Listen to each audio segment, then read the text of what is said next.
Eu vou agora estender o meu boa noite ao Issa Agostinho e ao Wellington Calazans. Boa noite e bem-vindos aos dois, mais uma vez aqui, à hora 10 da noite. Boa noite, Dorivaldo. Boa noite, Sal, e a você assistindo ao Hora 10. Wellington, também se vê diante desta incógnita à volta da demissão de Qin Gang? Olha, tudo é incógnita quando não há uma nota muito clara, né, explicando aí o que realmente aconteceu.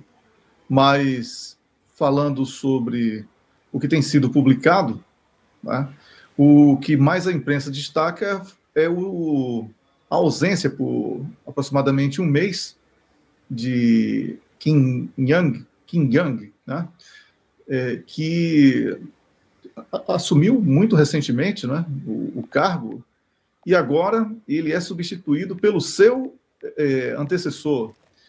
Então, isso também, Dorivaldo, se não for uma questão relacionada à saúde, não é, ou corrupção, que é o que mais afasta político na China, quando há caso comprovado de corrupção, ele imediatamente é afastado do cargo.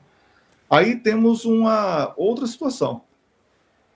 Temos aqui que recordar que na semana passada, um senhor de 100 anos de idade, que foi o Kissinger, ele saiu dos Estados Unidos, 14 horas de viagem num avião, acompanhado por uma junta médica para que ele pudesse chegar vivo na China e regressar vivo, porque é uma viagem de alto risco para uma pessoa que tem 100 anos de idade, e ele foi dialogar com Xi Jinping na expectativa de evitar uma guerra entre China e Estados Unidos, que tem sido já preparada na imprensa, prenunciada por quem está acompanhando geopolítica de perto, e a queda do ministro das Relações Exteriores, ou a substituição, vamos chamar assim, para ficar mais elegante, porque é essa notícia que temos, ela pode estar relacionada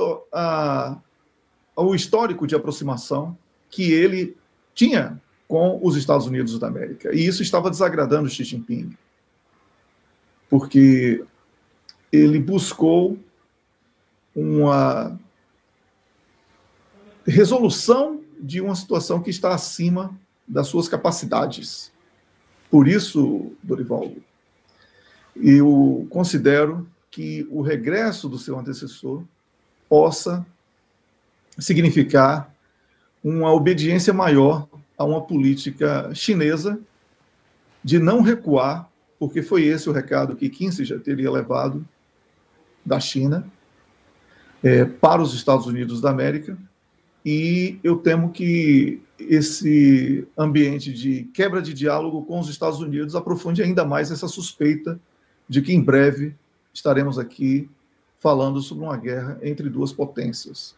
E essa tem sido, inclusive, a principal suspeita de países que estão muito ligados à China ultimamente, e foi nessas fontes que eu busquei as informações.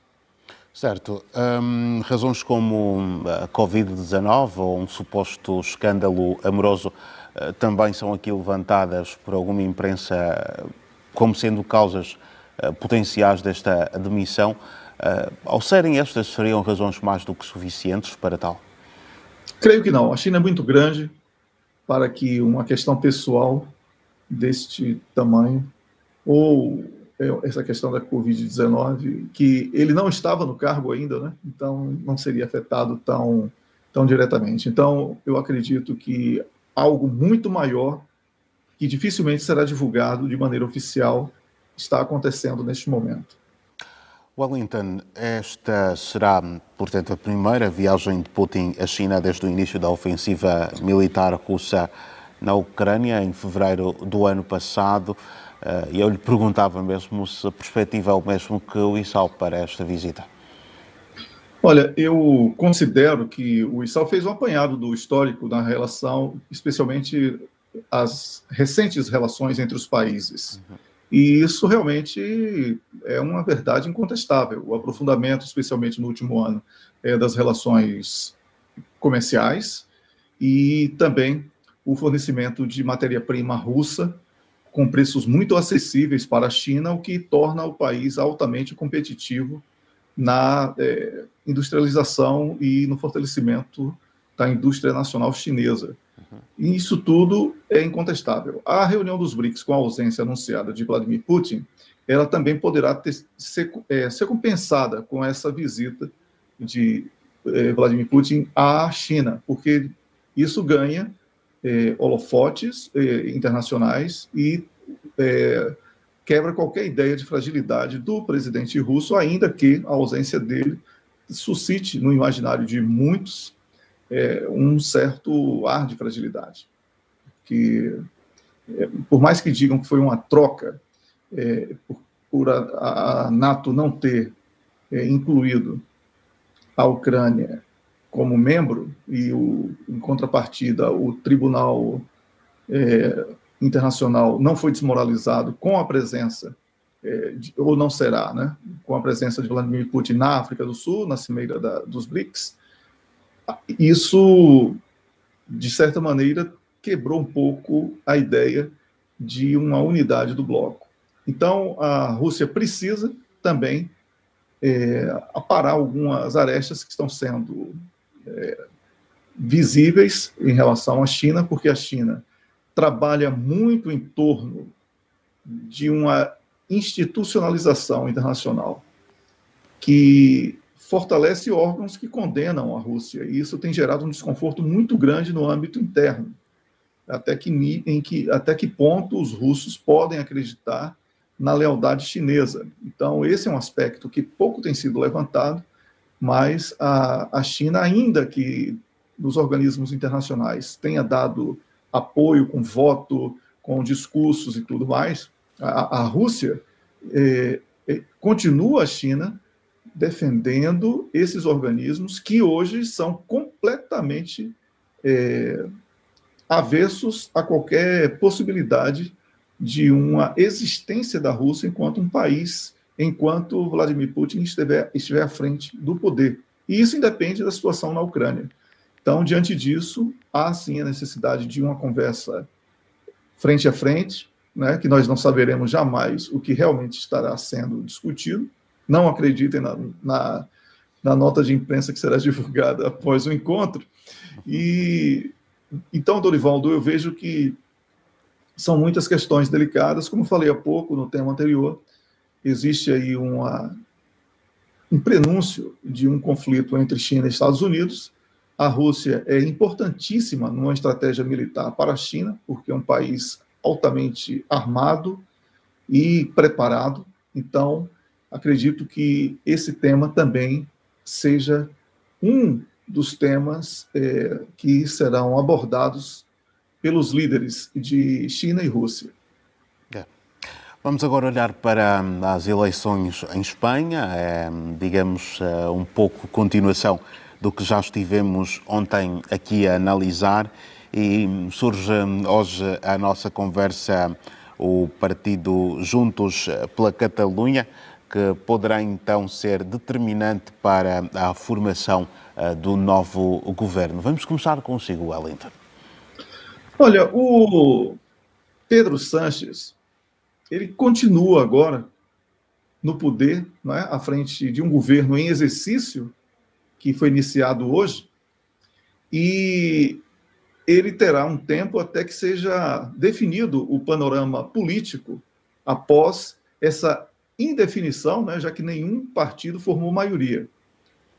E, com isso, a Espanha mergulha, mais uma vez, na incerteza, porque está evidente um risco de novo bloqueio pela incapacidade de formação de maioria através de geringonça ou de qualquer outro tipo de nomenclatura que venha a ser dada à composição de um governo, e forçar, assim, essa falta de resultado prático irá forçar a realização de novas eleições. Há quem diga, na Espanha, que o PP, que obteve maioria, ele, porque está diretamente ligado ao Vox, que é de ultradireita, né, não conseguirá aglutinar outros partidos que são avessos à presença do Vox numa coligação. Então, isso já praticamente aniquila a possibilidade do partido mais votado formar um governo. O Feijó, inclusive, reivindicou o seu direito de governar em minoria, já que existe esse impasse. No entanto, existe aí uma possibilidade do bloco que foi menos votado formar, aí sim seria uma autêntica geringonça, mas iria ter que contar com o Partido da Independência Catalã, né? E o seu líder, que está refugiado, na Bélgica, o Carles Puigdemont, desculpe aí, porque o meu catalão realmente é bastante precário. Então, ele também já disse que não irá abrir qualquer tipo de concessão para esse bloco formado pelo agora interino, líder do governo espanhol, e os partidos que ficaram em desvantagem.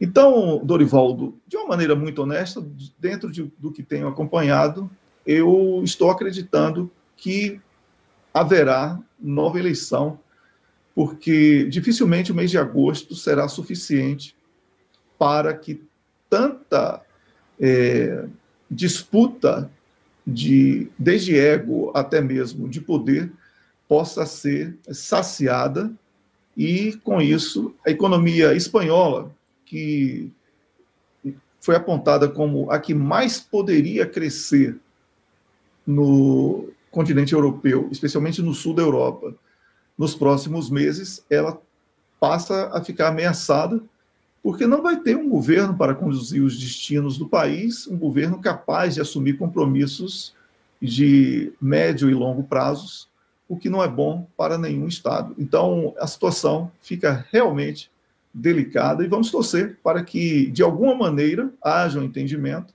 para a formação de um governo e que a Espanha possa retomar a normalidade política que vem sendo, vamos dizer assim, prejudicada nas últimas décadas. Certo. Vamos ouvir aqui também o Wellington. Wellington, há aqui também uma questão que vai muito sendo levantada à volta ainda deste impasse político em Espanha, e está exatamente relacionada com a incerteza sobre a presidência da União Europeia. Isto poderá afetar de alguma forma, não sendo constituído um governo com a brevidade que se precisa? Como eu falei, Dorivaldo, isso prejudica o Estado espanhol, porque a instabilidade política, ela afeta diretamente a vida do país. E as relações internacionais também são afetadas. Falei sobre a economia interna, que os índices apontavam para um desempenho satisfatório, né, diante do cenário em que o mundo, especialmente a Europa, se encontra, mas não podemos aqui negar que essa incerteza política ela serve como uma espécie de freio para investidores, excesso de cautela para o comércio, a indústria da Espanha, e na política a União Europeia vai ficar aí contemplada por um governo interino, que foi nomeado hoje, vamos dizer assim, assumiu hoje, ou dá continuidade, até que essa situação seja resolvida, mas isso não reflete o anseio do povo espanhol depositado nas urnas, como foi muito bem colocado pelo colega Issal, e é realmente mais uma daquelas situações em que nós questionamos os modelos de democracia que são defendidos pelos países ocidentais e que estão fadados ao fracasso. É preciso se repensar, porque não há mais a participação popular nesse modelo. E eu posso dizer até que talvez isso não seja inédito, mas que estão tentando inaugurar uma democracia sem povo, algo que é incompatível com a própria palavra. Então, vamos aqui esperar que os espanhóis sejam respeitados nas suas escolhas e que o ego ou os egos dos políticos sejam menores do que as necessidades da Espanha de superar os últimos anos aí de pandemia e agora mais de um ano de guerra na Ucrânia, em que a Espanha também é diretamente afetada. Certo. Bem, eu queria continuar com vocês, mas ficamos sem tempo. Vou apenas agradecê-los por mais uma presença aqui no Hora 10 da Noite e dizer que queremos continuar a contar com vocês sempre para as habituais análises aqui a esta hora da noite. Boa noite, um grande abraço e até a próxima. Boa noite, até a próxima. Um grande abraço. Boa noite, até a próxima.